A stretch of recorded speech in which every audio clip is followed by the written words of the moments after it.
भाग 32। जब मैं कुछ साल पहले सैन फ्रांसिस्को में भाषण दे रहा था तो एक व्यक्ति मेरे पास आया। वो बहुत दुखी और निराश था क्योंकि उसका बिजनेस डामाडोल स्थिति में था। वो एक कंपनी का जनरल मैनेजर था। उसके दिल में कंपनी के प्रेसिडेंट और वाइस प्रेसिडेंट के प्रति द्वेष भरा था। उसे महसूस हो रहा था कि उसके विचारों का विरोध करके वो कंपनी को विनाश की दिशा में ले जा रहे थे।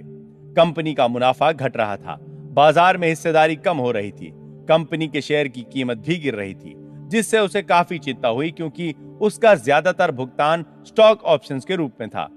उसने अपनी बिजनेस समस्या इस तरह से सुलझाई।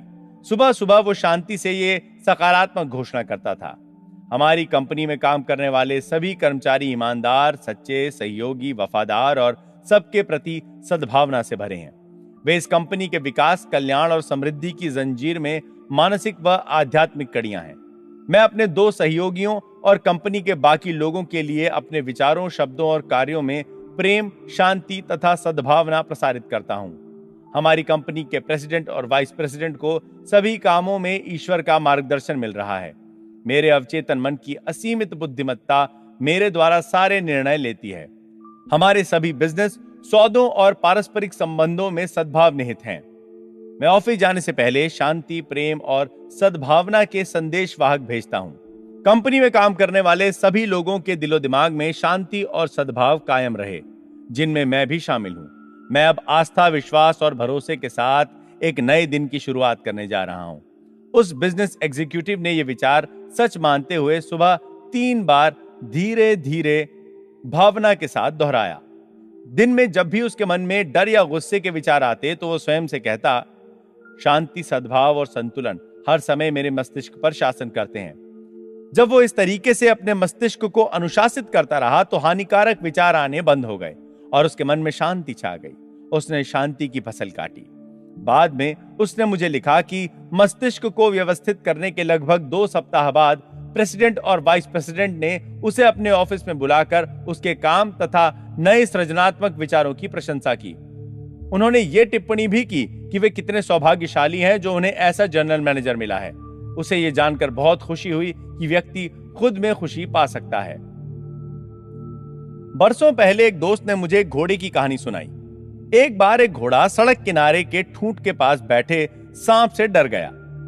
उसके बाद उस ठूंठ के पास आते ही घोड़ा बिदक जाता था। किसान ने ठूंठ को खोदकर उसे जला दिया और उस जगह को समतल कर दिया, लेकिन इससे मदद नहीं मिली। बरसों बाद तक घोड़ा ठूंठ वाली जगह के पास पहुंचकर बिदक जाता था। घोड़ा ठूंठ की याद से बिदक रहा था। आपकी खुशी में आपके अपने विचार, जीवन और मानसिक छवि के सिवा कोई बाधा नहीं है। क्या डर या चिंता ने आपको पीछे रोक रखा है? भय आपके मन का एक विचार है। आप इसी समय इसे खोज सकते हैं और इसकी जगह सभी समस्याओं पर विजय, सफलता और उपलब्धि में आस्था रख सकते हैं। मैं एक व्यक्ति को जानता था जिसका धंधा चौपट हो गया। उसने मुझसे कहा, मैंने गलतियां की थी लेकिन मैंने उनसे काफी कुछ सीख लिया है। मैं दोबारा बिजनेस शुरू कर रहा हूं और मुझे इसमें जबरदस्त सफलता मिलेगी। उसने अपने मन से उस ठूंठ का सामना किया। उसने शिकायत नहीं की, वो रोया नहीं। इसके बजाय उसने असफलता के ठूंठ को उखाड़ फेंका। अपनी आंतरिक शक्तियों पर भरोसा करके उसने डर के सभी विचारों और पुरानी निराशाओं को दूर कर दिया। खुद पर यकीन करें, आप सफल व सुखी बन जाएंगे।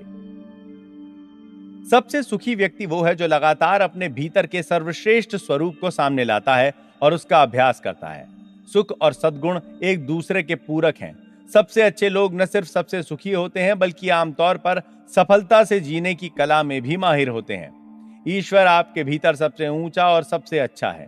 ईश्वर के प्रेम, प्रकाश, सत्य और सुंदरता को अधिक व्यक्त करेंगे तो आप दुनिया के सबसे सुखी व्यक्तियों में से एक बन जाएंगे। ग्रीक दार्शनिक एपिक्टेटस ने कहा था, मानसिक शांति और सुख का बस एक ही रास्ता है, इसलिए इसे अपने साथ हमेशा रखो। तब भी जब आप सुबह जागो और पूरे दिन तथा जब आप सोने जाओ, बाहरी चीजों से प्रभावित ना हो बल्कि इन सभी को ईश्वर को समर्पित कर दो। विलियम जेम्स ने कहा था कि 19वीं सदी की सबसे बड़ी खोज आस्था से प्रेरित अवचेतन मन की शांति है। आपके भीतर जबरदस्त शक्ति है। जब आप इस शक्ति में परम विश्वास करने लगेंगे तो आप सुखी हो जाएंगे। तब आप अपने सपनों को साकार कर पाएंगे। आप अपने अवचेतन मन की अद्भुत शक्ति द्वारा किसी भी पराजय पर विजय पा सकते हैं और किसी भी मनोकामना को पूरा कर सकते हैं। यही इस वाक्य का अर्थ है कि जो व्यक्ति अवचेतन मन के आध्यात्मिक नियमों में भरोसा करता है वो सुखी होता है। आपको खुशी का चुनाव करना होगा।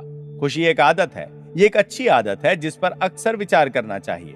जो भी चीजें सच हैं, जो भी चीजें ईमानदार हैं, जो भी चीजें न्यायपूर्ण हैं, जो भी चीजें शुद्ध हैं, जो भी चीजें प्यारी हैं, जो भी चीजें अच्छी प्रतिष्ठा की हैं, अगर कोई गुण है और अगर कोई प्रशंसा है तो इनके बारे में सोचें। जब आप सुबह अपनी आंखें खोलें तो स्वयं से कहें, मैं आज खुशी का चुनाव करता हूं, मैं आज सफलता का चुनाव करता हूं, मैं आज सही काम करने का चुनाव करता हूं, मैं आज सभी के लिए प्रेम और सद्भावना का चुनाव करता हूं, मैं आज शांति का चुनाव करता हूं। इस सकारात्मक घोषणा में जीवंतता, प्रेम और दिलचस्पी भरेंगे तो आपको खुशी मिल जाएगी। प्रत्येक दिन कई बार अपनी सभी खुशियों के लिए शुक्रिया अदा करें। इसके अलावा अपने परिवार के सदस्यों, सहयोगियों और सारी दुनिया की शांति, खुशी तथा समृद्धि के लिए प्रार्थना करें। आपके मन में खुश रहने की सच्ची इच्छा होनी चाहिए। बिना इच्छा के कुछ हासिल नहीं होता। इच्छा कल्पना और आस्था के पंखों के साथ की गई कामना है। अपनी इच्छा के साकार होने की कल्पना करें, इसकी वास्तविकता महसूस करें और ये साकार हो जाएगी। खुशी प्रार्थना के जवाब में मिलती है। लगातार डर, चिंता, क्रोध, नफरत और असफलता के विचारों को सोचकर आप निराश और दुखी बन जाएंगे। याद रखें, आपकी जिंदगी वैसी ही है जैसा आपके विचार इसे बनाते हैं। आप दुनिया के सारे पैसे से भी खुशी नहीं खरीद सकते। कुछ करोड़पति खुश हैं, कुछ दुखी हैं। जिन लोगों के पास बहुत कम दौलत है उनमें से कुछ सुखी हैं तो कुछ दुखी हैं। कुछ विवाहित लोग खुश हैं और कुछ दुखी हैं। कुछ अविवाहित लोग खुश हैं और कुछ दुखी हैं।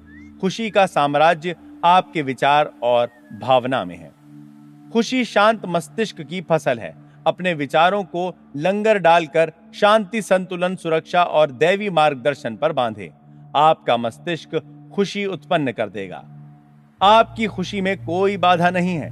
बाहरी चीजें कारण नहीं है, वे कारण नहीं है, परिणाम है। अपने भीतर के एकमात्र रचनात्मक सिद्धांत से प्रेरणा लें। आपका विचार कारण है और नया कारण एक नया परिणाम उत्पन्न करता है।